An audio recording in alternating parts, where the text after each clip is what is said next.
clear skies for takeoff, just like any scheduled flight. But there could well be turbulence ahead, because this is a different sort of mission. These US Army pilots have taken to the air to measure the potency of Hurricane Irma. Riding out the storm is made even harder by thick clouds and limited visibility. These hurricane chasers are risking their lives to collect this precious data.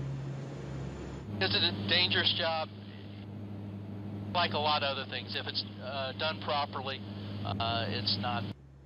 As they approach the eye of the storm, all's calm above cloud level, but down below the hurricane's sowing chaos in its wake.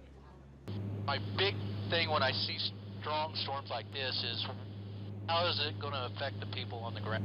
This probe is suspended among the clouds to measure the wind speed. It allows experts to classify the storm and calculate its potency. Predicting the damage it will cause, however, is more complicated. They can't take into account precipitation nor the storm surge. That's the elevation of the sea level. And those kinds of very damaging phenomena can be created by hurricanes that don't have high wind speeds, like Category 4 or 5 storms. These pilots spend 10 hours collecting a variety of data as they fly over the storm. Size, speed, orientation are all submitted for analysis.